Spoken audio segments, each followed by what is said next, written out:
People commit crimes every day, but the most horrendous type of criminal to exist is a serial killer. This type of criminal is a murderer who is defined as an individual who kills 3 or more people over a period of time with a cooling off between each killing. Now, serial killers do not just happen overnight. Instead, it takes years of some sort of psychological or physical abuse. Most likely, they are a survivor of childhood trauma. Now, Nathaniel Branden once said, "The greater a child terror, and the earlier it is experienced, the harder it becomes to develop a strong and healthy sense of self." There is no exact science behind identifying a serial killer, but there are some signs that may help identify an individual who may become a potential serial killer. Traits that may indicate an individual has a problem can be, for example, extreme antisocial behavior, which defines someone who shows no remorse or guilt of any kind. Another trait is feeling dominant, wanting to be in control of everything. One of the most common warning signs is the fascination with setting fires. The feeling or sensation they feel watching something being destroyed is an adrenaline rush. Killing or intentionally harming animals is also another indicator. A serial killer is defined as a psychopath because they are very similar and have common traits of a serial killer. The sensation-seeking, lack of remorse or guilt, impulsivity, needing to feel dominant, and having predatory behavior are all the makings of a serial psychopath.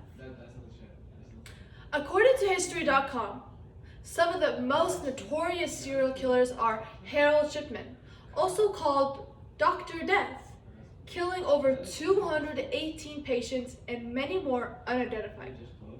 Ed Gein inspired many famous films like Texas Chainsaw and Psycho.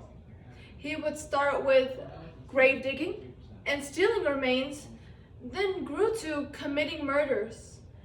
His goal was to decorate his farm with the remains he collected during his spree.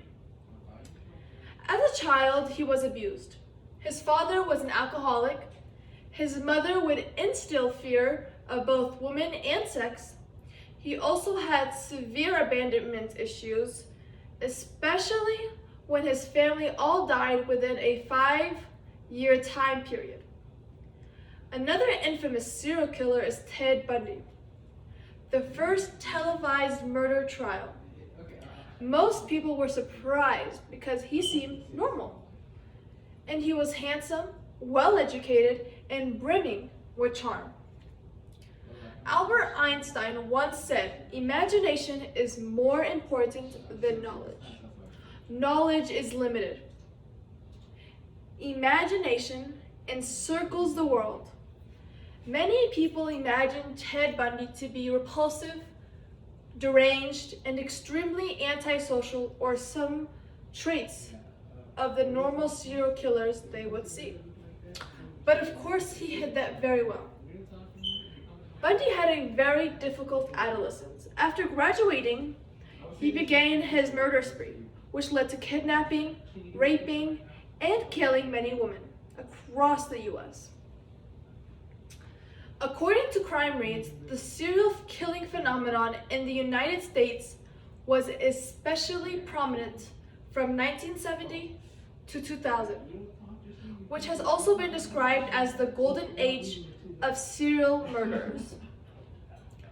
The surge of serial murderers was not that there were more serial killers, but the number of victims were much higher because of society norms that made people feel less or devalued.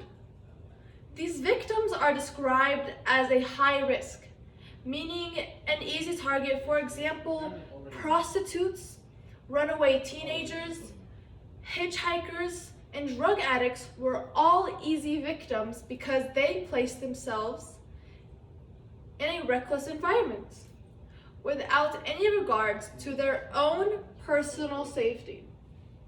Now, factors such as a need for belonging, loneliness, power or control, stress or trauma, and low self-esteem seem to interrelate in a process that draws an individual to the path of becoming a serial killer.